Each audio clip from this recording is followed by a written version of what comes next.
Pada akhir abad ke-18, Prancis adalah sebuah bangsa yang dilanda krisis. Puluhan tahun pengeluaran kerajaan yang berlebihan dan perang-perang mahal, termasuk dukungan bagi revolusi Amerika, telah menguras kas negara. Memasuki dekade 1780-an, Raja Louis XVI menghadapi krisis keuangan yang kian menggunung. Negara nyaris bangkrut.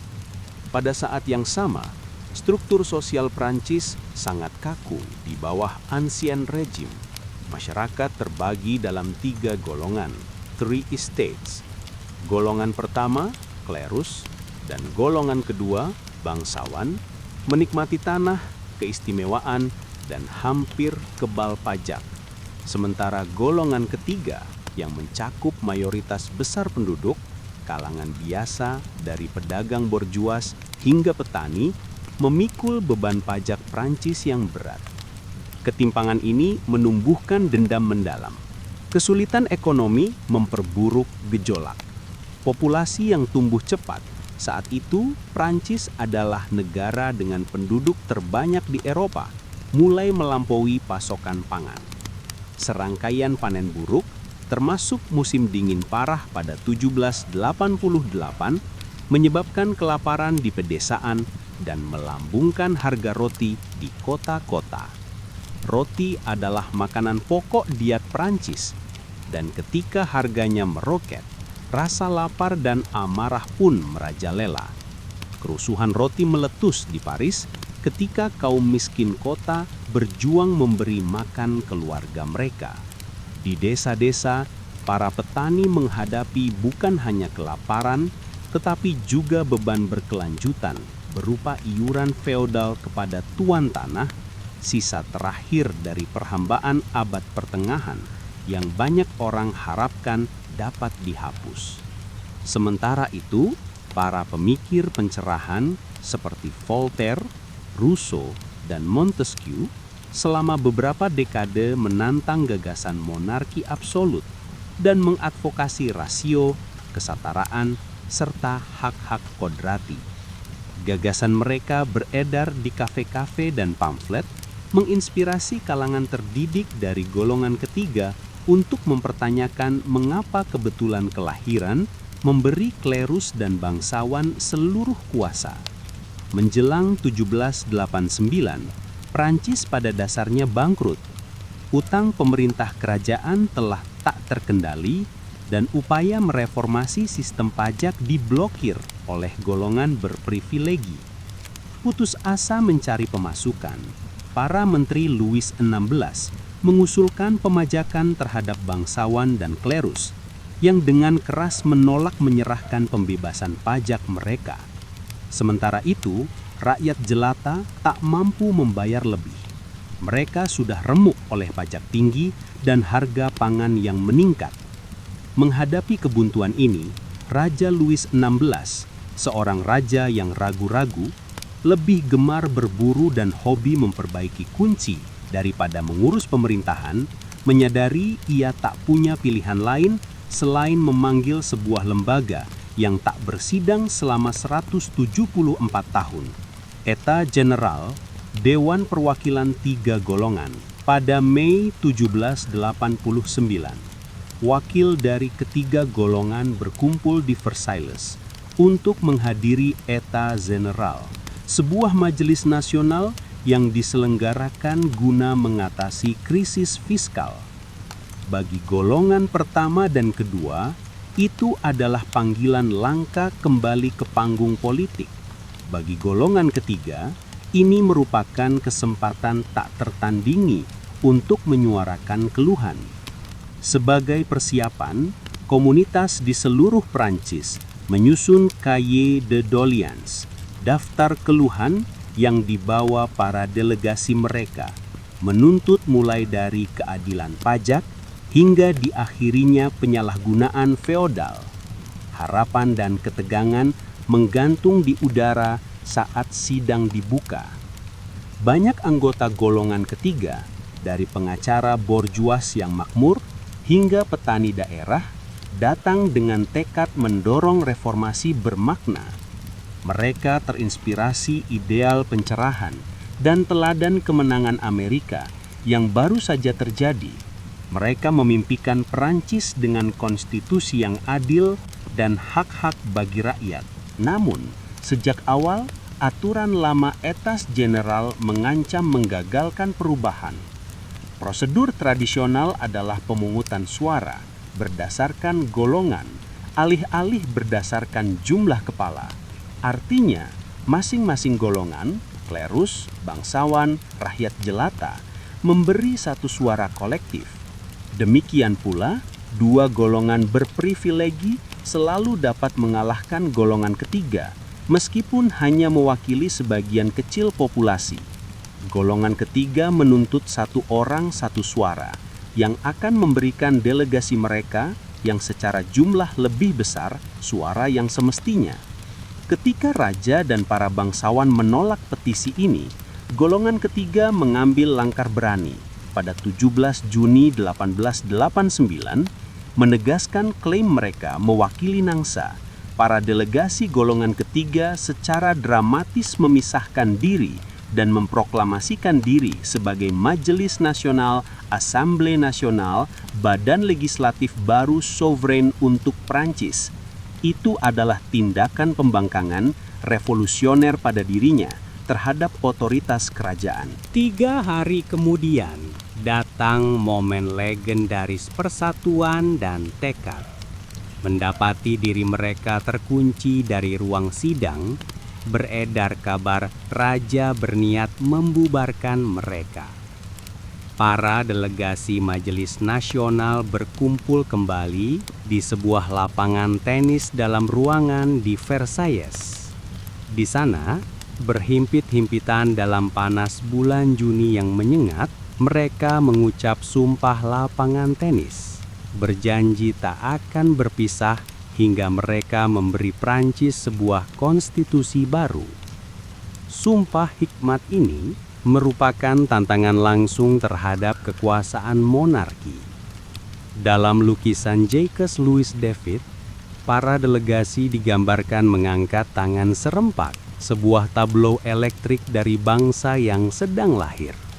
Menghadapi solidaritas ini, Raja Louis akhirnya mengalah. Pada 27 Juni, dengan enggan ia memerintahkan klerus dan bangsawan bergabung dengan golongan ketiga dalam Majelis Nasional yang baru. Untuk pertama kalinya, golongan-golongan ansien rejim melebur menjadi satu badan revolusioner. Namun kemenangan awal golongan ketiga justru memperdalam intrik istana dan kecemasan publik. Sepanjang Juni dan Juli 1789, ketika majelis bersidang di Versailles, Paris bergolak. Kesulitan ekonomi dan desas-desus komplotan kerajaan mengadu ke rakyat kota. Didukung bangsawan garis keras, Louis mengerahkan pasukan ke wilayah Paris, memberi isyarat ia mungkin memakai kekerasan untuk membubarkan majelis. Lalu pada 11 Juli, Louis ke-16 tiba-tiba memecat Jacques Necker, Menteri Keuangan reformis yang bersimpati pada golongan ketiga. Pemecatan ini menyetrum Paris. Necker populer di kalangan rakyat jelata sebagai suara nalar di istana. Kini, tampak raja condong pada reaksi. Paris meledak dalam protes. Di distrik-distrik pekerja yang padat, kaum sansculottes harfiah tanpa celana lutut, julukan bagi kaum miskin militan kota yang mengenakan celana panjang, bukan celana bangsawan, berkumpul takut akan penindasan kerajaan. Mereka mempersenjatai diri dengan apa yang mereka temukan, bertekad membela majelis dan diri mereka sendiri. Pada pagi 14 Juli 1809, ketegangan di Paris memuncak. Kerumunan besar para pengrajin, pedagang, dan warga yang murka bergerak menuju Bastille, benteng penjara abad pertengahan yang menjulang di Faubourg timur kota.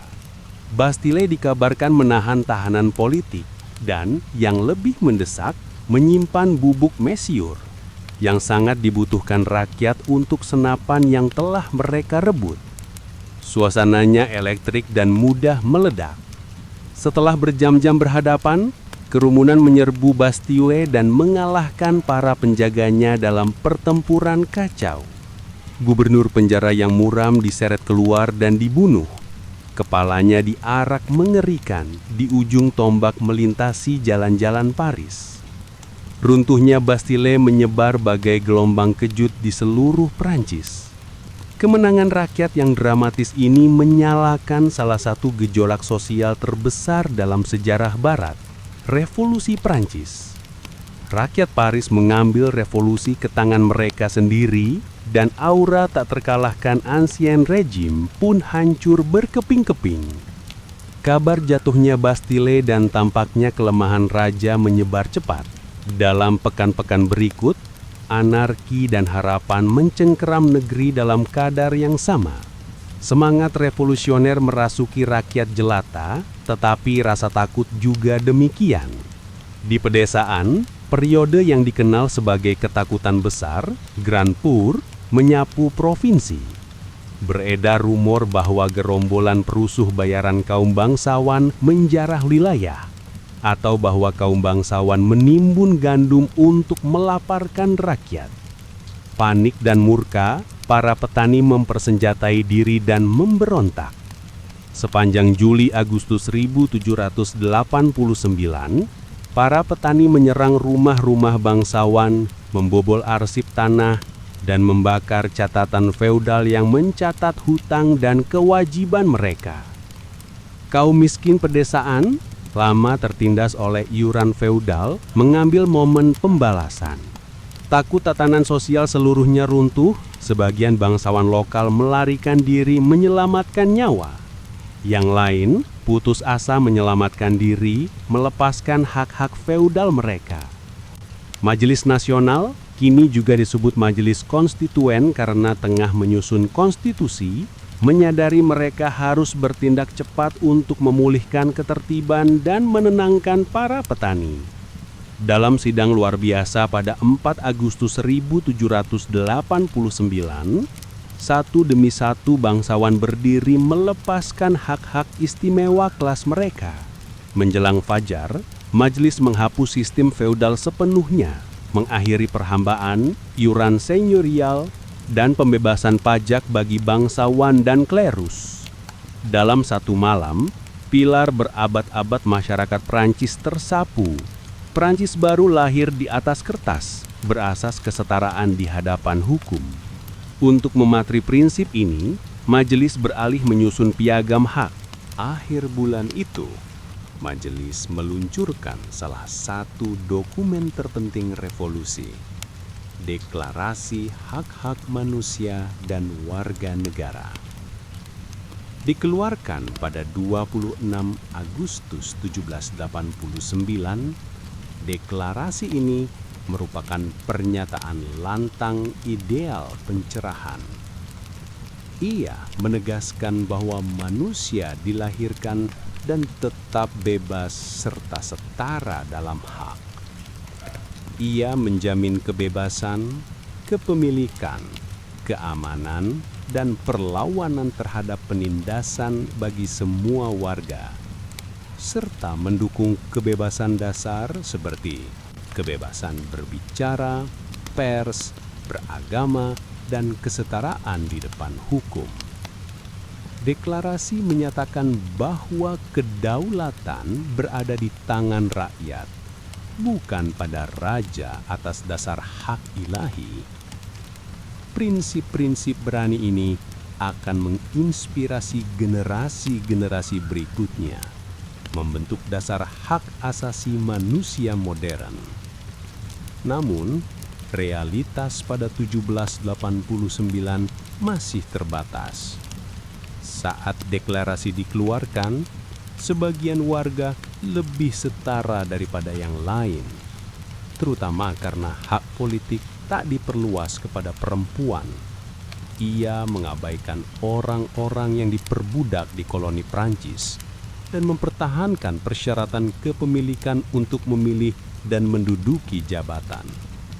Semboyan luhur liberté, égalité, fraternité diumumkan, tetapi janji penuhnya membutuhkan perjuangan dan waktu jauh lebih panjang.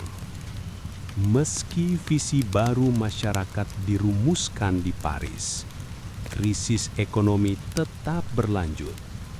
Menjelang akhir musim panas 1789, roti tetap langka dan mahal, dan keresahan rakyat berlanjut.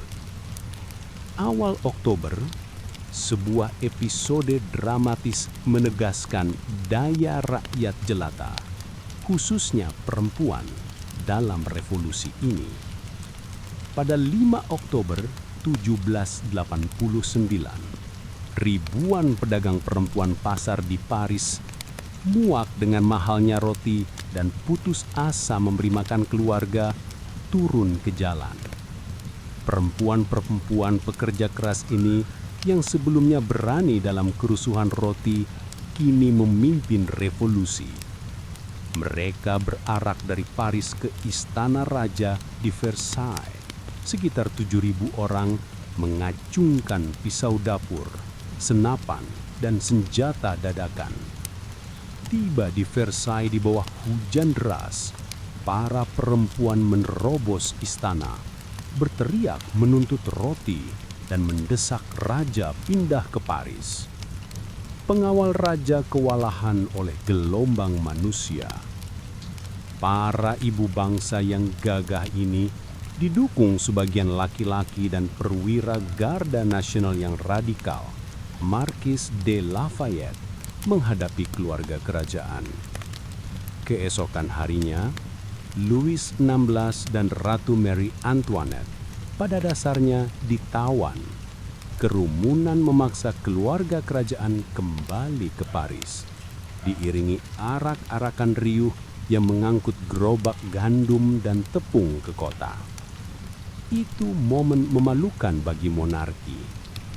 Raja Bourbon kini nyaris menjadi tahanan rakyatnya, ditempatkan di Istana Tuileries di Paris di bawah pengawasan kaum revolusioner. Pawai perempuan ke Versailles menjadi titik balik, menunjukkan bahwa perempuan Prancis biasa yang lama diremehkan secara politik bisa memaksa perubahan nasional dengan ujung garpu. Peristiwa ini juga memastikan pusat aksi revolusioner berpindah permanen ke Paris. Pasca peristiwa gemuruh tahun 1789 itu, Majelis Nasional mulai membentuk kembali Prancis secara mendasar. 2 tahun berikutnya menyaksikan badai reformasi untuk mewujudkan ideal revolusi.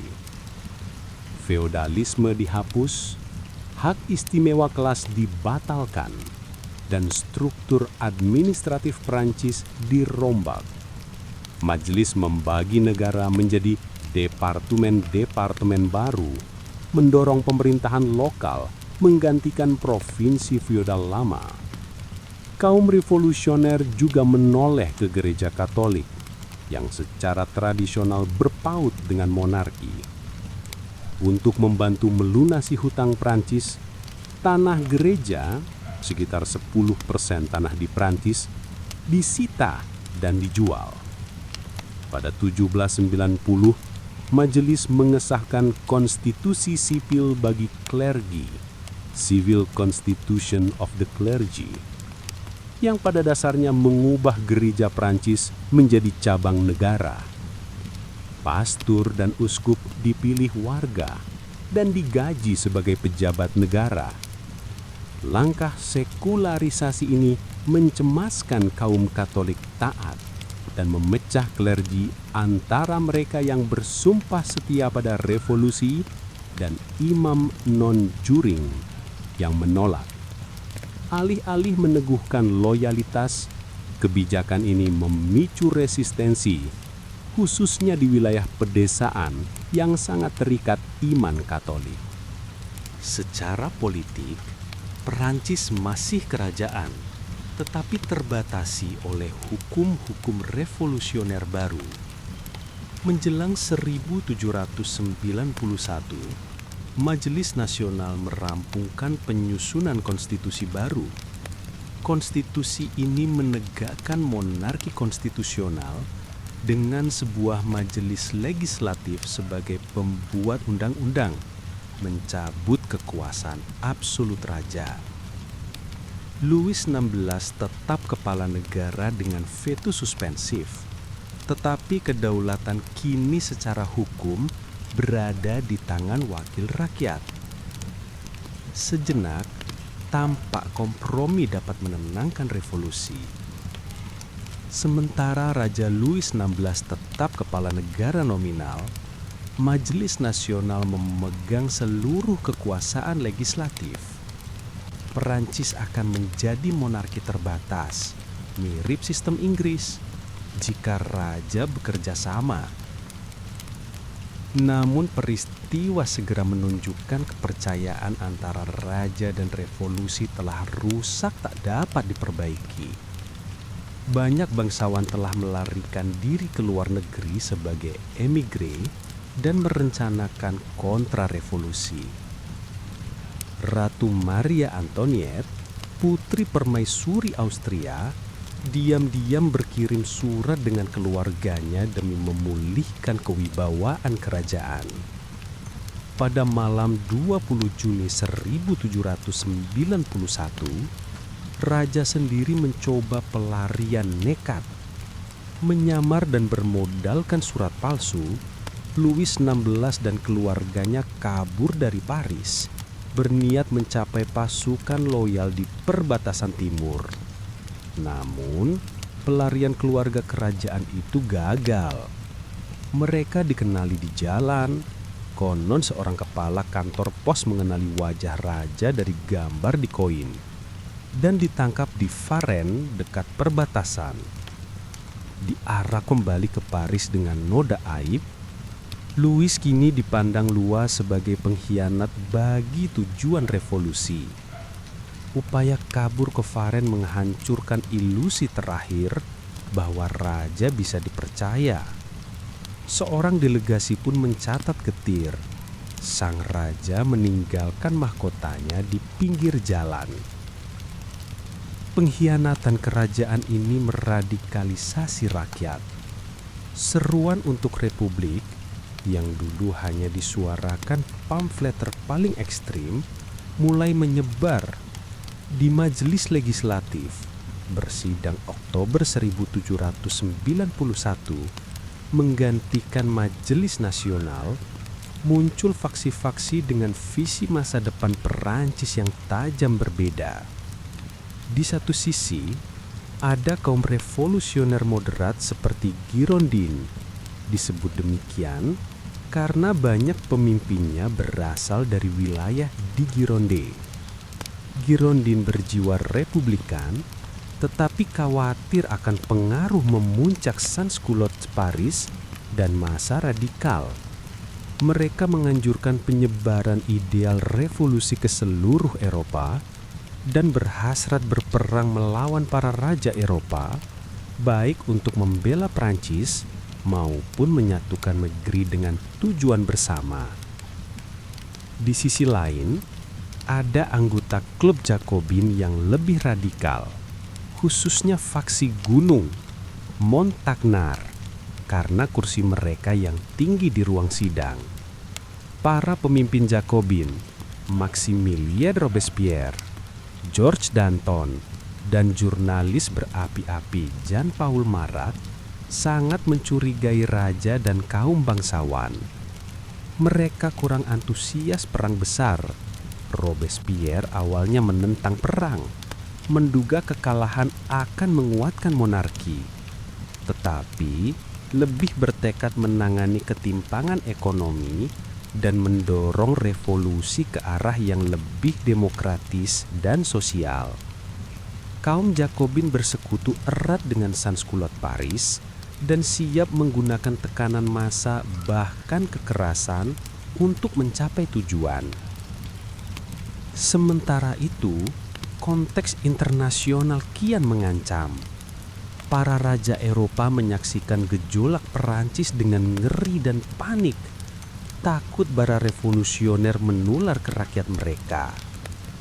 Kaisar Leopold II dari Austria, saudara Maria Antoinette, dan Raja Frederick Wilhelm II dari Prusia mengeluarkan deklarasi Pillnitz pada Agustus 1791 menyatakan kesiapan campur tangan di Perancis untuk melindungi Louis XVI. Meskipun pernyataan itu sebagian gertak sambal, ia menyulut situasi.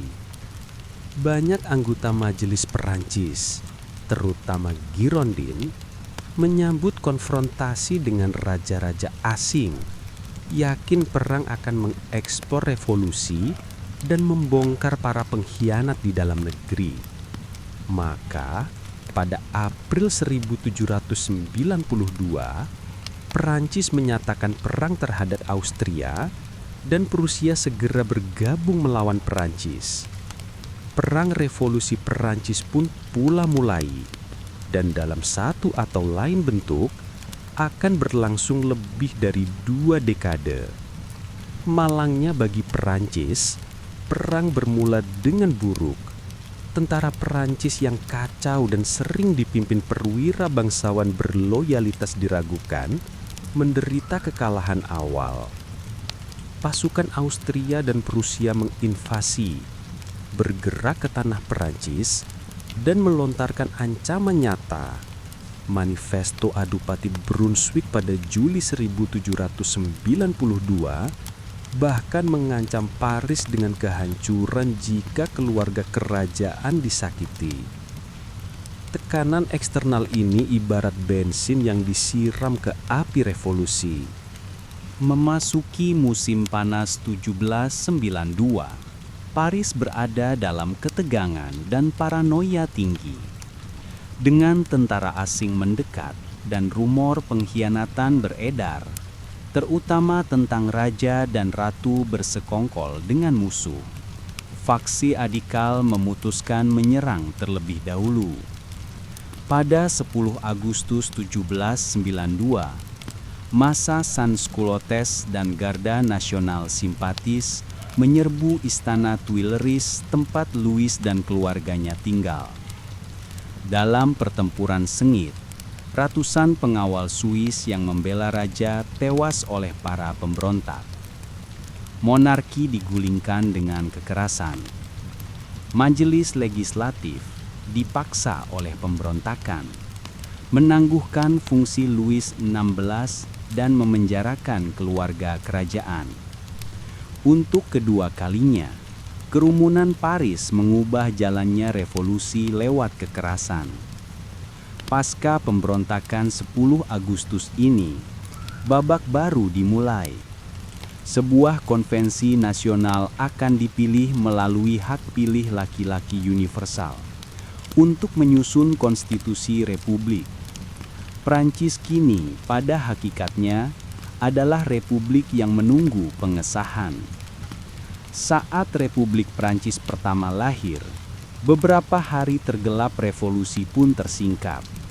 Awal September 1792, dengan invasi asing merangsek dan kabar pemberontakan royalis merebak, massa Paris kembali bertindak sendiri. Mereka menerobos penjara kota yang menahan banyak tahanan politik dan imam non-juring dan melakukan pembantaian brutal selama beberapa hari. Pembantaian September ini menewaskan ribuan orang dan mengejutkan halayak Eropa. Indikasi suram bagaimana keadilan massa menelikung supremasi hukum. Namun, dalam hitungan pekan, konvensi nasional yang baru terpilih bersidang dan secara resmi menghapus monarki, memproklamasikan Prancis sebagai republik pada 21 September 1792. Tahun 1 kebebasan Prancis pun dimulai. Salah satu urusan pertama konvensi adalah nasib mantan raja, kini warga sipil Louis Capet. Setelah perdebatan sengit antara Girondin, Sebagian ingin mengampuni raja, atau setidaknya menunda hukuman, dan Jakobin yang menuntut kematian Louis untuk mematri republik. Louis XVI diadili atas pengkhianatan terhadap bangsa. Surat-surat yang menunjukkan persekongkolannya diam-diam dengan kekuatan asing mematri vonisnya. Konvensi menyatakan ia bersalah dan dengan selisih tipis menjatuhkan hukuman mati. Pada pagi dingin Januari 1793, raja yang terguling dibawa ke giotin di Place de la Révolution, Paris. Ia mencoba pidato terakhir untuk menyatakan tak bersalah dan memaafkan musuh-musuhnya. Tetapi dentum genderang menenggelamkan suaranya. Pisau jatuh memenggal Louis XVI. Saat kepalanya yang terpisah diangkat di hadapan massa, keheningan berubah menjadi pekik "Vive la République", hidup republik.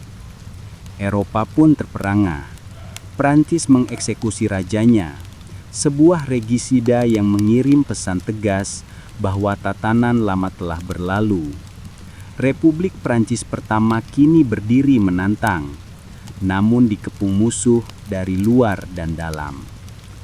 Di tengah drama politik tingkat tinggi ini, revolusi Prancis mengubah masyarakat secara mendalam.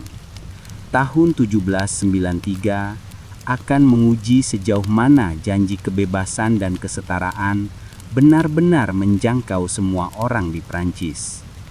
Struktur kelas yang selama berabad-abad mendefinisikan kehidupan Prancis dibongkar. Kaum bangsawan misalnya menyaksikan identitas mereka sendiri dihapus.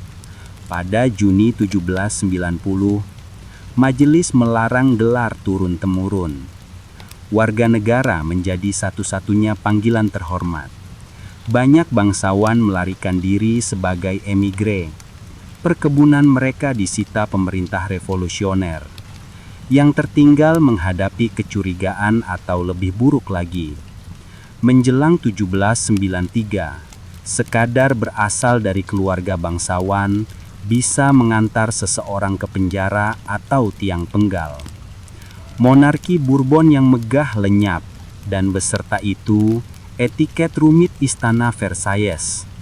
Sebagai gantinya, bangkit budaya demokratis yang lebih lugas, di mana orang saling menyapa citoyenne dan citoyenne, bahkan berganti fashion.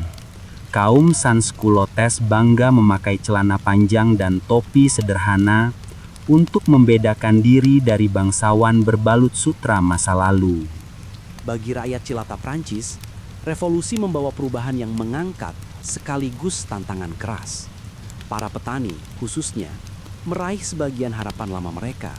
Penghapusan iuran feodal berarti mereka tak lagi berkewajiban membayar kerja paksa atau menyerahkan hasil panen kepada tuan tanah saban tahun. Banyak yang untuk pertama kalinya bisa menggarap lahan damai tanpa takut tagihan senyorial atau pungutan pajak garam. Persepuluhan gereja pun hilang, meringankan beban finansial besar komunitas pedesaan. Secara teori, pemilik lahan petani kini adalah warga negara setara di hadapan hukum, bebas dari stigma kasta lama. Namun, capaian ini berbiaya. Perang dan tuntutan revolusi segera memunculkan wajib militer massal, levy en masse pada 1793, serta pajak baru untuk membiayai tentara, beban yang berat bagi keluarga petani. Lebih jauh, serangan terhadap gereja melalui konstitusi sipil bagi klerus meresahkan banyak petani Katolik taat. Di wilayah seperti Vendée di Prancis Barat, kebencian terhadap campur tangan pemerintah revolusioner dalam urusan agama serta wajib militer memicu pemberontakan petani berdarah pada 1793. Revolusi memberi petani tanah dan hak di atas kertas, tetapi juga menimpakan pada mereka kekacauan perang saudara dan perampasan atas nama bangsa. Di kota-kota, terutama Paris, revolusi memberdayakan kelas pekerja urban secara tak tertandingi. Kaum sansculotte Paris menjadi kekuatan politik penting. Mereka adalah pekerja upahan, pengrajin, pemilik toko kecil, orang-orang yang amat menderita akibat inflasi pangan dan pengangguran. Mereka berorganisasi dalam seksi-seksi lingkungan dan klub politik, menekan majelis terpilih agar menerapkan langkah lebih radikal guna menjawab kebutuhan ekonomi. Kaum Sansculotte-lah yang mendorong revolusi maju di setiap krisis, menyerbu Bastille, berarak ke Versailles, dan menyerang Tuileries. Pada 1793, mereka kembali bangkit menuntut kontrol harga roti dan tindakan keras terhadap penimbun serta musuh revolusi. Di bawah tekanan mereka, pemerintah memberlakukan hukum maksimum untuk membatasi harga pangan dan mengambil haluan populis. Namun Sansculotte, meski dirangkul para pemimpin Jacobin, tak memperoleh kekuasaan politik yang langgeng bagi diri mereka sendiri. Mereka tidak memiliki perwakilan formal sebagai kelas selain melalui klub radikal. Meskipun begitu, warisan mereka mendalam. Mereka menyuntik revolusi dengan semangat demokratis dan sosial, menegaskan bahwa kesetaraan harus lebih dari sekedar kesetaraan hukum, melainkan juga keadilan ekonomi. Perempuan pun sentral dalam jalinan sosial revolusi, meski umumnya dikecualikan dari kekuasaan formal. Kita telah melihat peran mereka menyulut episode penting, dari kerusuhan roti hingga pawai ke Versailles. Perempuan dari semua kelas terlibat. Perempuan pekerja bertempur di jalan demi roti dan keadilan. Perempuan kelas menengah seperti Madame Roland menggelar salon politik berpengaruh. Dan penulis seperti Olympe de Gouges dengan berani menuntut revolusi memenuhi retorika kesetaraannya. Pada 1791, Olympe de Gouges menulis deklarasi hak-hak perempuan dan warga perempuan, sengaja dimodelkan dari deklarasi laki-laki, menyatakan bahwa perempuan dilahirkan bebas dan setara dengan laki-laki dalam hak. Ia menantang revolusi. Bagaimana Prancis baru bisa menyebut diri bebas ketika perempuan tetap dibungkam dan tanpa representasi? Seruannya sebagian besar diabaikan oleh kepemimpinan laki-laki. Faktanya, kian radikal revolusi, kian kecil toleransinya terhadap aktivisme politik perempuan. De Gouges sendiri, setelah mengkritik pemerintah Jacobin dan membela Girondin, ditangkap dan dihukum gilotin pada November 1793. Satu-satunya perempuan yang dieksekusi semata-mata karena tulisannya selama revolusi. Ia getir mencatat bahwa jika perempuan bisa menaiki tiang pancungan, mereka juga seharusnya berhak naik ke mimbar. Hak yang ditolak semasa hidupnya, namun dikukuhkan dalam kematiannya. Awal tahun itu, perempuan luar biasa lain Charlotte Corday mengambil langkah drastis dengan membunuh Jean Paul Marat, jurnalis Jacobin berapi-api, di bak mandinya. Yakin ia menyelamatkan Prancis dari pengaruh ekstrimnya. Corday pun dieksekusi. Namun tindakannya menunjukkan bahwa perempuan, baik royalis maupun republikan, adalah pelaku dalam drama revolusioner, bukan semata penonton. Kendati ada kepahlawanan individual, menjelang akhir 1793, para pemimpin baru, Jacobin, bahkan melarang klub politik perempuan. Takut kelompok seperti masyarakat perempuan republikan revolusioner yang bersemangat menimbulkan ketidakstabilan berlebihan. Maka perempuan yang krusial meluncurkan revolusi justru tersingkir ke pinggiran. Mereka mendapat sebagian hak sipil, misalnya hukum warisan disetarakan bagi anak laki-laki dan perempuan, dan perceraian dilegalkan, memberi perempuan lebih bebas dalam perkawinan. Namun, mereka tak meraih hak suara atau menduduki jabatan. Begitu pula, revolusi menanam benih awal kesadaran feminis di Prancis dan sekitarnya, meski promis egalite masih belum tuntas. Perubahan sosial mendalam lainnya adalah tantangan revolusi terhadap perbudakan dan kolonialisme. Di koloni Karibia milik Prancis, seperti Saint-Dominica, Haiti, orang-orang yang diperbudak dan warga kulit berwarna bebas merengkuh ideal revolusioner. Ketika mendengar hak-hak manusia diproklamasikan pada 1789, mereka menuntut hak tersebut bagi diri mereka. Ini berpuncak pada Agustus 1791 dengan pemberontakan besar budak di Saint-Dominica. Sebagian terinspirasi gagasan revolusi Prancis. Saat perang dan kekacauan dari pemberontakan itu membesar, pemerintah radikal di Paris menghadapi dilema. Dalam keputusan mencengangkan, Konvensi Nasional pada Februari 1794 memutuskan menghapus perbudakan di semua koloni Prancis, menjadikan Prancis kekuatan Eropa besar pertama yang secara resmi melarang perbudakan. Meski pencapaian ini berumur pendek, Napoleon mengembalikan perbudakan pada 1802 dan emansipasi penuh baru terwujud pada 1848. Langkah 1794 itu, bagaimanapun, menunjukkan ambisi universalis revolusi. Setidaknya, seketika, kebebasan tak harusnya berwarna kulit. Gaung peristiwa ini berskala global. Revolusi Haiti akhirnya memerdekakan Haiti pada 1804, Republik Kulit Hitam Bebas pertama di dunia yang sangat dipengaruhi prinsip revolusioner Prancis. Menjelang 1793, Prancis menjadi laboratorium perubahan sosial yang menyapu. Hierarki belahiran dan privilege digulingkan. Muncul penekanan baru pada kewarganegaraan, sekularisme, dan kebangsaan. Simbol-simbol kehidupan sehari-hari pun dirombak. Kalender diubah pada akhir 1793 menjadi tahun 2 Republik dengan nama-nama bulan baru, mencerminkan hasrat memutus total dari masa lampau. Revolusi menjanjikan masyarakat berbasis merit, alih-alih garis keturunan bangsawan. Namun tujuan sosial mulia ini segera dibayangi kenyataan getir. Republik terkepung dan akan beralih pada teror untuk mempertahankan diri. Pada musim gugur 1793, revolusi Prancis berada dalam bahaya.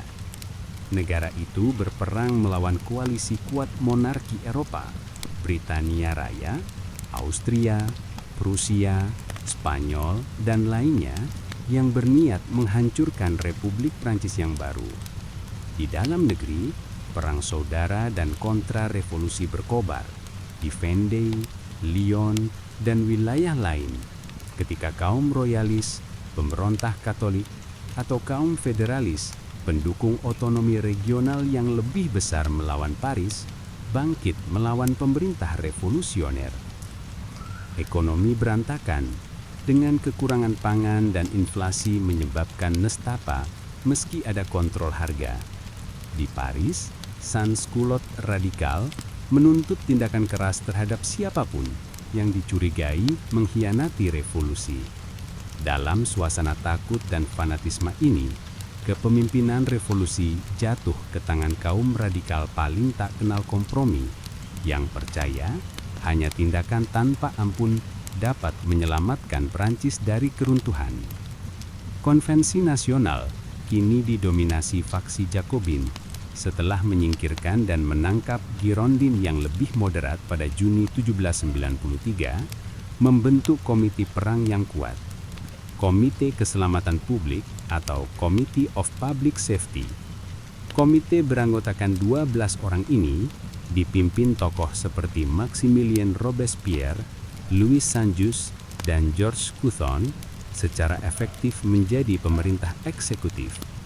Robespierre dijuluki si tak tercemar karena keteguhan moralnya, muncul sebagai arsitek utama langkah berikutnya. Pada 5 September 1793, didukung visi tak kenal ampun Robespierre, Konvensi Nasional menyatakan bahwa teror adalah aturan hari ini. Maka dimulailah masa teror yang termasyhur buruk itu. Masa teror adalah periode pemerintahan lewat rasa takut. Tujuannya membersihkan Prancis dari musuh-musuhnya, siapapun yang dianggap kontra-revolusioner atau tidak cukup loyal pada Republik, serta memobilisasi bangsa melalui intimidasi. Pengadilan-pengadilan revolusioner dibentuk untuk mengadili tersangka dengan cepat. Tuduhan beterbangan, bangsawan, imam, penimbun, politisi pembangkang, bahkan orang biasa yang melontarkan kritik bisa dituduh kegiatan pengkhianatan. Hukuman lazim adalah mati di gilotin, alat pemenggal mekanis yang menjadi simbol keadilan revolusioner. Dijuluki Madame Guillotine oleh pendukung maupun korbannya. Di Paris, gilotin di Place of Revolution bekerja tanpa henti. Kota-kota provinsi seperti Nantes dan Lyon menjalankan kampanye pembersihan berdarah mereka sendiri. Selama 10 bulan panjang, dari akhir 1793 hingga pertengahan 1794, Prancis dicengkram paranoia dan pertumpahan darah yang belum pernah terjadi. Sekitar 17.000 orang secara resmi dieksekusi di seluruh Prancis, dan banyak lagi mati di penjara atau tanpa pengadilan. Sejarawan memperkirakan total korban teror antara 14.000 hingga 40.000 jiwa. Yang terbunuh bukan hanya bekas bangsawan dan klerus, tetapi juga banyak warga biasa, bahkan mantan revolusioner. Ratu Marie Antoinette yang dipenjara sejak 1792 naik ke gilotin pada Oktober 1793. Hidupnya yang termasyhur berakhir nista diiringi cemooh massa. Pemimpin Girondin dan lawan politik Jacobin lain diadili dengan dakwaan direkayasa dan dieksekusi bergelombang. Efektif membungkam suara alternatif di konvensi. Revolusi, kata seorang pengamat, memakan anaknya sendiri. Bahkan Georges Danton, pahlawan 1792 dan sekutu lama Robespierre, jatuh. Danton dan pengikutnya mendesak teror dihentikan karena sudah memenuhi tujuan, sikap yang Robespierre pandang sebagai pengkhianatan. April 1794, Danton ditangkap, diadili sekadarnya, dan dihukum gilotin, konon berseru menghadapi pisau. Satu-satunya sesalku adalah, aku mendahului tikus itu, Robespierre. Jurnalis berapi-api Marat meski dibunuh Charlotte Corday pada 1793, nyaris disakralkan rezim sebagai martir rakyat. Kematiannya justru menyulit semangat Jacobin. Robespierre menjadi wajah tak kenal kompromi dari teror. Ia percaya kebajikan dan teror harus berjalan seiring. Kebajikan moral, kewargaan perlu bagi republik. Tetapi teror perlu untuk memaksakan kebajikan pada mereka yang melawan. Di bawah pengawasannya, pemerintah mencoba membentuk ulang masyarakat Perancis sesuai visi kerasnya. Gereja-gereja ditutup dan ibadah ditekan demi agama sipil makhluk tertinggi. Kalender diubah untuk menyingkirkan semua pengaruh Kristen. Nama-nama jalan yang terkait kerajaan diganti. Komite Keamanan Publik menegakkan ekonomi ala perang bernapas sosialisme. Merampas gandum, mengarahkan produksi untuk persenjataan, dan menghukum spekulan harga. Dalam banyak hal, rezim Jacobin bersifat proto-totaliter, berupaya mengendalikan seluruh aspek kehidupan demi membela revolusi. Namun saat teror kian mengeras pada pertengahan 1794, rasa takut dan lelah menyusup bahkan ke dalam pemerintahan. Menjelang Juni 1794, dengan musuh eksternal didesak mundur, tentara Prancis membalikan keadaan perang, meraih kemenangan atas penyerabuh. Sebagian anggota konvensi mempertanyakan apakah eksekusi massal masih perlu.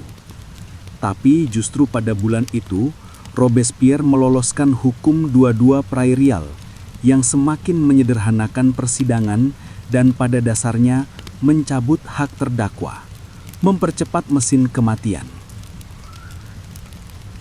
Para revolusioner terkemuka khawatir mereka akan menjadi korban berikutnya. Robespierre bahkan mulai mengimplikasikan adanya pengkhianat di dalam konvensi sendiri. Hal ini menggentarkan rekan-rekannya. Menghadapi prospek Robespierre melepaskan gilotin atas mereka, koalisi moderat dan Jacobin yang sebelumnya loyal bersekongkol menyerang lebih dahulu. Pada 9 Thermidor, tahun 27 Juli 1794, Robespierre diteriaki agar diam ketika mencoba berpidato di konvensi. Ia dan sekutu terdekatnya segera ditangkap. Keesokan harinya, 28 Juli 1794, Robespierre dan 21 pengikutnya diseret ke gilotin dan dieksekusi tanpa pengadilan. Keadilan cepat yang sama yang mereka timpakan pada begitu banyak orang. Saat pisau jatuh atas Robespierre, yang secara ironis mati dengan perban melilit rahangnya yang remuk karena terluka saat penangkapan, fase paling radikal revolusi berakhir mendadak. Kudeta terhadap Robespierre ini dikenal sebagai reaksi Thermidor, dinamakan bulan revolusioner Thermidor. Ia menandai titik balik tegas. Masa teror Prancis runtuh pada 28 Juli 1794, 10 Thermidor, dengan eksekusi Maximilien Robespierre. Dengan kematiannya, teror yang merenggut puluhan ribu jiwa dan membuat Perancis letih oleh pembantaian tanpa henti, secara resmi dinyatakan berakhir. Masa yang sepekan sebelumnya gentar pada komite-komite Robespierre kini bersorak atas tumbangnya sang tiran. Setelah kejatuhan Robespierre, Perancis memasuki periode yang lebih tenang namun gundah. Orang-orang yang mengambil alih kelak disebut kaum Thermidor. Sebagian besar adalah bekas Jakobin dan Republikan moderat yang takut pada keselamatan mereka sendiri. Dalam bulan-bulan setelah Juli 1794, mereka bergerak cepat membongkar mesin teror. Tribunal revolusioner dipreteli hakim paling militan dan akhirnya ditangguhkan. Hukum tersangka dan dua-dua prairial yang dibenci dicabut dan ribuan tahanan menunggu eksekusi dibebaskan. Komite Keamanan Publik dilucuti dari kekuasaan luar biasanya. Intinya haluan yang lebih moderat ditetapkan. Slogan teror adalah aturan hari ini diganti keadilan adalah aturan hari ini. Kaum Thermidor juga berupaya menstabilkan ekonomi dan membalikan kebijakan sosial radikal. Mereka mengakhiri kontrol harga ketat yang menimbulkan sakit ekonomi karena harga kembali naik dan membuka kembali gereja-gereja, memulihkan kebebasan beragama yang dilarang selama dekristianisasi. Kaum emigre diizinkan pulang secara hati-hati dan suasana drakonian teror dilonggarkan. Namun perubahan ini membawa tantangannya sendiri. Rakyat jelata Paris, terutama Sans-Culotte, kembali menderita inflasi dan kekurangan roti karena maksimum harga ditiadakan dan menaruh dendam pada nouveau riche yang berspekulasi komoditas. Ketika mereka mencoba memprotes, pemerintah Thermidor menumpas, bertekad mencegah kebangkitan populisme Jakobin. Mei 1795, pemberontakan rakyat besar terakhir revolusi, pemberontakan satu prairial, menyaksikan massa menduduki konvensi, menuntut roti dan konstitusi 1793, konstitusi Jakobin yang lebih demokratis dan disisihkan. Pemberontakan dipadamkan dengan kekuatan senjata, pertanda jelas bahwa demam revolusioner di Paris telah reda dan stabilitas konservatif menjadi prioritas baru. Secara politik, Perancis masih memerlukan struktur pemerintahan baru pasca tahun teror. Kaum Thermidor waspada terhadap reaksi royalis maupun kebangkitan Jakobin, merumuskan jalan tengah. Mereka menyusun konstitusi tahun 3, 1795 yang membentuk legislatif bikameral dan badan eksekutif 5 orang yang dikenal sebagai direktorium. Ini adalah upaya sadar mencegah pemusatan kekuasaan. Tak ada lagi kediktatoran ala Komite Robespierre, namun juga tak kembali ke monarki. Hak pilih kembali dibatasi oleh kepemilikan, berayun dari eksperimen demokratis 1793 ke pemerintahan borjuis pemilik. Oktober 1795, konstitusi baru berlaku dan era direktorium dimulai. Masa direktorium 1795 sampai 1799 adalah masa damai relatif dan moderasi politik di dalam negeri, namun juga dibayangi korupsi, masalah ekonomi, dan perang berlanjut di luar negeri. 5 direktor memerintah sebagai eksekutif, tetapi mereka kerap berselisih dan pemerintahannya tak pernah populer luas. Di satu sisi royalis, di sisi lain republikan radikal berkonspirasi melawan rezim. Namun direktorium mengawasi kesuksesan militer dalam perang revolusioner, sebagian besar berkat munculnya seorang jenderal muda brilian dari Korsika, Napoleon Bonaparte. Sejak awal, revolusi Perancis bukan sekadar gejolak domestik, ia berdampak listrik ke seluruh Eropa dan dunia. Monarki lama menyaksikan peristiwa di Perancis dengan gabungan rasa takut dan murka. Mula-mula beberapa penguasa meremehkan revolusi sebagai keributan internal. Namun ketika ia makin radikal, apalagi setelah eksekusi Louis ke-16, mereka melihatnya sebagai ancaman eksistensial. Edmund Burke di Inggris sejak dini memperingatkan bahwa revolusi akan berakhir dalam kekacauan dan darah. Pada masa teror, banyak yang merasa pendapatnya terbukti. Sebaliknya, kaum radikal dan rakyat jelata di negeri lain terinspirasi. Klub rahasia di negara-negara Jerman atau Irlandia bersulah untuk kemenangan kebebasan Perancis, dan patriot Polandia, Belanda, Italia bermimpi mengimpor revolusi ke tanah mereka. Reaksi para raja Eropa bergeser dari waspada ke agresi terbuka. Upaya Louis ke-16 menghimpun bantuan asing justru menjadi bumerang. Ketika korespondensinya terbongkar, hal itu semakin membenarkan ketidakpercayaan kaum republikan ekstrim. Awal 1792, bahkan sebelum jatuhnya Louis, Austria dan Prusia beraliansi untuk mengintimidasi Perancis, yang seperti disebutkan mendorong Perancis menyatakan perang. Invasi Austria-Prusia berikutnya, 1792, meskipun dipukul mundur di Valmy pada September, sangat membangkitkan nasionalisme Perancis, memberi kaum revolusioner tujuan pemersatu. Harapan Girondin bahwa perang akan menyebarkan revolusi mulai terwujud dengan cara tak terduga ketika tentara Perancis yang sekarang dipacu relawan patriotik menyanyikan La Marseillaise merangsek ke negeri-negeri seberang, yaitu Belgia dan Rhineland. Mereka memproklamirkan pembebasan dari tirani. Di beberapa wilayah yang ditaklukkan, Republik Saudara didirikan di bawah perlindungan Perancis. Para raja di gilirannya membentuk koalisi untuk membendung Perancis. Menjelang 1793, Inggris, Spanyol, Republik Belanda, dan lainnya bergabung dengan Austria dan Prusia dalam perang koalisi pertama melawan Perancis. Republik Perancis pun dikepung musuh kuat, bertekad menumpas eksperimen regisida dan pemerintahan rakyat ini. Perang membentuk trajektori revolusi secara mendasar, menyulut naiknya teror, seperti kita lihat, dan tanpa sengaja mengorbitkan talenta baru seperti Napoleon ke panggung. Secara keseluruhan, Perancis revolusioner berhasil melampaui ekspektasi secara militer.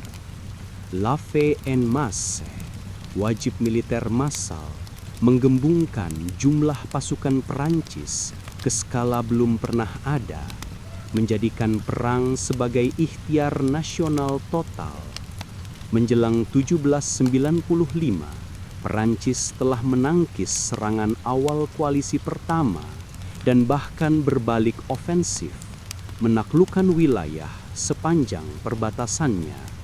Kemenangan-kemenangan ini sekaligus mengamankan republik dan mengekspor perubahan revolusioner.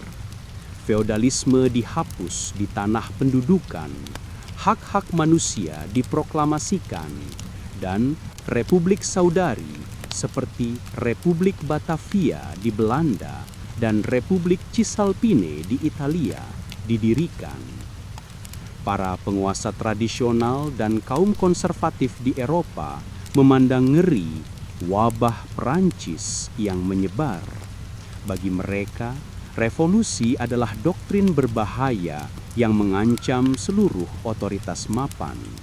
Banyak yang membatasi perbedaan pendapat di dalam negeri, misalnya di Inggris, pemerintahan PM William Pitt membatasi klub politik dan pers untuk mencegah radikalisme ala Perancis. Prusia dan Austria setelah bertempur sebagian mengalihkan perhatian ke pemecahan Polandia, yang sendiri sempat melahirkan konstitusi reformis pada 1791 yang dipengaruhi gagasan Perancis namun dihancurkan. Di luar Eropa, gelombang ideologis revolusi Perancis menjangkau Amerika Latin, di mana kaum Kreol membaca deklarasi hak-hak manusia dan kelak mengutipnya dalam gerakan kemerdekaan. Seperti disebut di Karibia, revolusi menyalakan harapan kebebasan. Paling spektakuler di Santo Domingue, Haiti, di mana orang-orang yang diperbudak bangkit pada 1791. Toussaint Louverture, pemimpin revolusi Haiti, akhirnya bersekutu dengan Republik Perancis setelah penghapusan perbudakan 1794, membalik keadaan melawan pasukan Spanyol dan Inggris di koloni. Dengan demikian, Perang Revolusioner Perancis juga menjadi perang anti-kolonial dan hak sipil di koloni dengan signifikansi global. Menjelang akhir 1790-an, satu figur menjulang di atas semua di arena militer, Napoleon Bonaparte. Menjadi jenderal pada usia 26 tahun, ia meraih kemenangan mencengangkan di Italia 1796 sampai 1797 melawan Austria, pada dasarnya menyingkirkan Austria dari perang dan menggambar ulang peta Italia menjadi republik-republik baru. Keberhasilan Perancis memaksa musuh berdamai. Perjanjian Campo Formio 1797 dengan Austria menyisahkan hanya Inggris yang masih berperang. Namun, di dalam negeri, pemerintahan direktorium tetap goyah dan menghadapi kekacauan ekonomi dan skandal korupsi. Mencium kelemahan pemerintahan sipil dan popularitasnya sendiri, Napoleon kembali dari kampanye sebagai pahlawan nasional. Pada 1799, satu dekade revolusi telah mentransformasi Perancis secara dramatis. Tetapi stabilitas tetap sulit diraih. Tahun itu, dengan latar perang yang berlanjut, kini perang koalisi kedua karena Rusia, Austria, dan lainnya kembali mencoba mengalahkan Perancis, dan masalah ekonomi, sebuah kudeta dirancang untuk merombak pemerintahan sekali lagi. Napoleon Bonaparte, ambisius dan didukung loyalitas tentara, menjadi figur sentral dalam plot ini. Pada November 1799 atau 18 Brumaire tahun 8, Napoleon dan sekutunya menggulingkan direktorium, membubarkan legislatif dengan paksa. Sebagai gantinya, mereka mendirikan konsulut. Pada dasarnya, rezim yang didominasi militer dengan Napoleon sebagai konsul pertama, pemimpin dominan Perancis. Revolusi Perancis sebagai gejolak revolusioner dengan demikian secara efektif berakhir pada 1799 dengan kudeta Napoleon, ketika kendali kekuasaan beralih dari badan terpilih ke seorang jenderal karismatik. Beberapa tahun kemudian, pada 1804, Napoleon memahkotai dirinya sebagai Kaisar Prancis, mematri transformasi itu. Itu ironi mendalam yang dicatat banyak orang. Perancis menghapus monarki hanya untuk berakhir di bawah seorang kaisar. Bahkan sebagian pendukung gigih revolusi awal menjadi kecewa. Negarawan Amerika Thomas Jefferson, dulu pengagum revolusi Perancis, mengakui dengan sesal dalam surat kepada John Adams bahwa hasilnya mengkhianati harapan 1799. Ramalan Adams bahwa revolusi dapat berujung pada despotisme terbukti lebih benar daripada milikku. akui Jefferson. Di bawah kepemimpinan otoriter Napoleon, banyak kebebasan revolusioner dibatasi. Misalnya, pers disensor dan oposisi politik dibungkam. Namun Napoleon juga mengukuhkan capaian kunci revolusioner. Ia memberlakukan Kode Napoleon atau Napoleonic Code yang mematri kesetaraan di depan hukum, penghapusan feudalisme, toleransi beragama, dan promosi berbasis prestasi. Semua prinsip berakar pada 1799. Ia juga berdamai dengan Gereja Katolik melalui Konkordat 1801, menyembuhkan sebagian perpecahan sosial. Dengan cara ini, rezim Napoleon bisa dilihat sekaligus sebagai kelanjutan dan penutup revolusi. Dorongan penuh gairah dan gemuruh menuju republikanisme demokratis usai. Tetapi tatanan feudal lama tak akan kembali. Perancis memasuki abad ke-19 di bawah jenis monarki baru yang mengenakan mahkota laurel, bukan wig bedak. Dampak revolusi Prancis bergema jauh melampaui batas-batas Prancis. Dalam banyak hal, itu titik balik sejarah dunia. Perwujudan dramatis janji dan bahaya pencerahan. Secara politik, revolusi membuktikan rezim lama dapat ditumbangkan dan rakyat biasa dapat membentuk takdir mereka.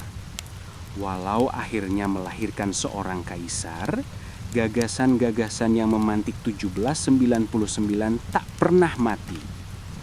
Penekanan revolusi pada hak asasi manusia, demokrasi, dan penolakan monarki absolut mempengaruhi pemikiran politik di seluruh dunia. Revolusi dan gerakan reformasi abad ke-19 berulang kali mengambil inspirasi dari teladan Prancis. Pada 1804, rakyat Haiti mengusung prinsip 1799 memproklamasikan kemerdekaan. Di Amerika Latin, tokoh seperti Simon Bolivar sangat dipengaruhi revolusi Amerika dan Prancis dalam perjuangan mengakhiri penjajahan. Di seluruh Eropa, pasukan Napoleon menyebarkan konsep Kode Napoleon, kesetaraan beragama, dan berakhirnya privilege feudal.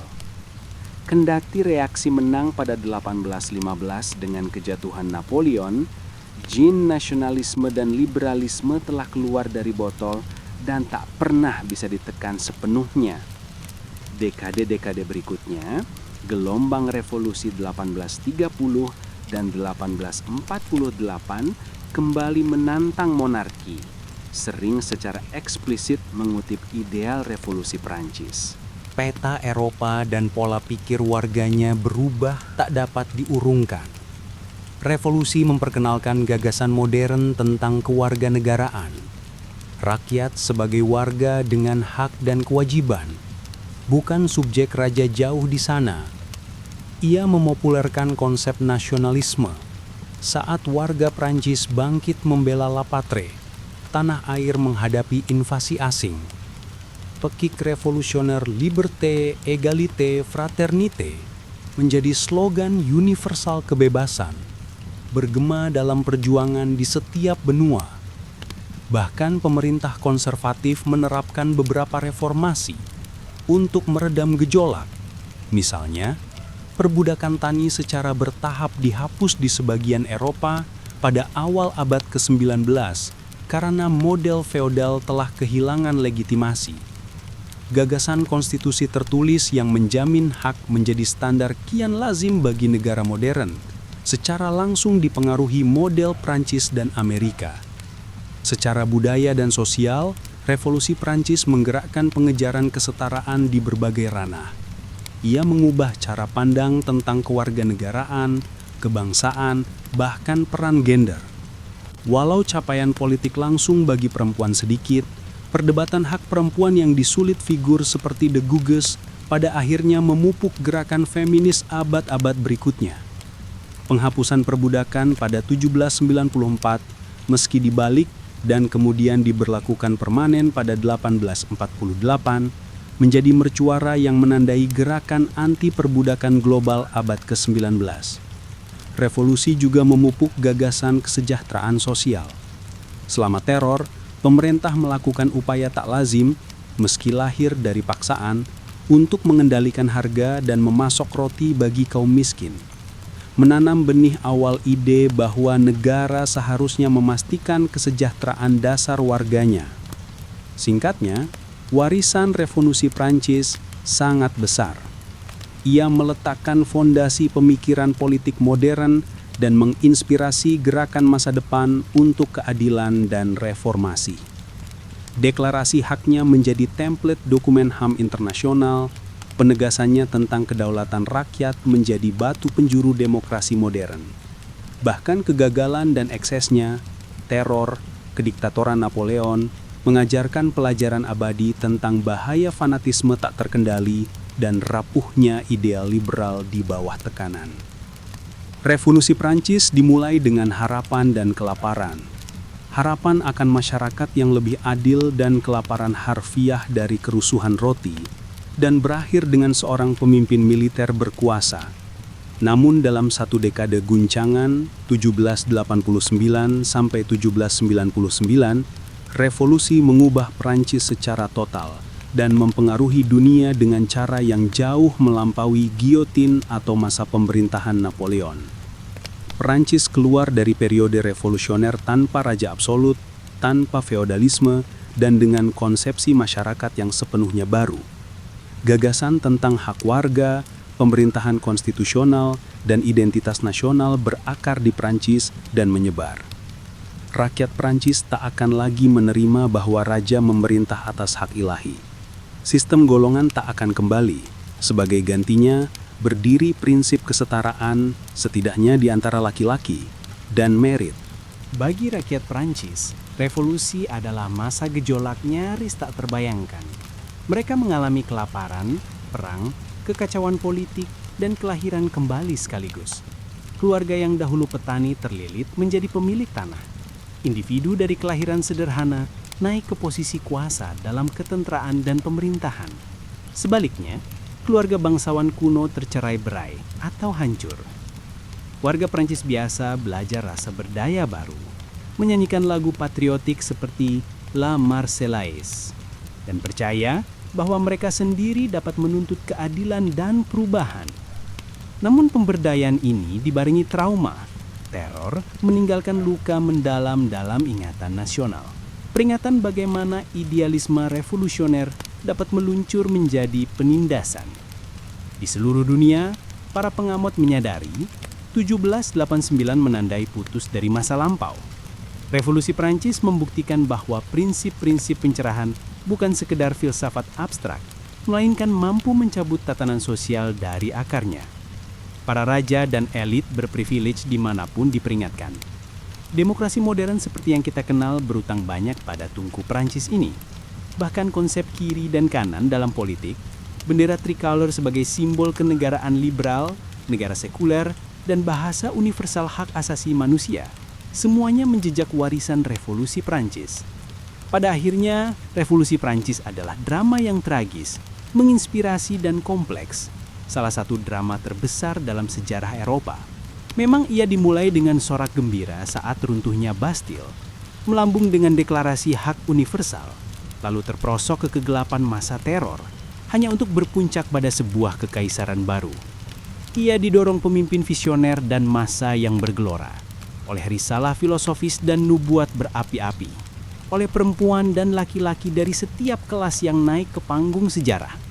Meski gagal menegakkan demokrasi stabil pada zamannya, ia melepaskan gagasan dan kekuatan yang akan membentuk abad-abad kemudian, menegaskan bahwa tak ada tahta atau privilege yang sakral di hadapan kehendak rakyat.